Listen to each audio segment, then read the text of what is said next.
Centuries ago, before the dawn of man, there existed a relic of unimaginable power.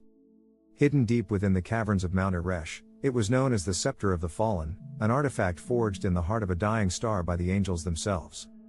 This scepter, however, was not meant to serve the will of heaven. Its creation had been a desperate attempt by a faction of angels who had begun to question the divine order. The Scepter of the Fallen held within it a piece of the first fallen angel, Lucifer himself, a remnant of his power before his banishment. It was said that whoever wielded the scepter could command the forces of both heaven and hell.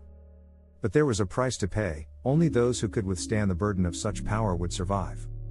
Those who faltered would be consumed by the very darkness they sought to control. The angels who created it soon realized the magnitude of their mistake. Fearing its corruption, they hid the scepter deep beneath the earth, in the heart of Mount Eresh, where no mortal or celestial being could ever reach it. But, as with all forbidden knowledge, its existence was whispered among the shadows, and over time, a dark legend began to spread. It wasn't long before the demons took notice. As the centuries passed, the underworld grew restless, with whispers of the scepter's power reaching the ears of the demon lords. One such demon, Asmodeus, driven by ambition and hatred for heaven, sought to claim the scepter and break the chains of his imprisonment. Asmodeus sent his most trusted lieutenant, Lilith, a powerful demoness who had once been an angel herself, to retrieve the relic. Lilith was no stranger to the heavenly realm, having once been a servant of the divine before her own fall. She knew the path to the scepter was perilous, but the lure of power was too great to ignore. Meanwhile, far above, in the realm of the angels, the archangel Michael received a vision, one of the scepter falling into the wrong hands. Fearing the destruction that would follow, Michael set out on a journey to prevent it from being claimed by any force of evil.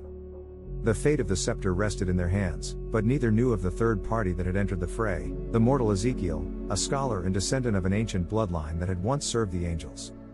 Unbeknownst to him, Ezekiel was the key to unlocking the scepter's hidden power.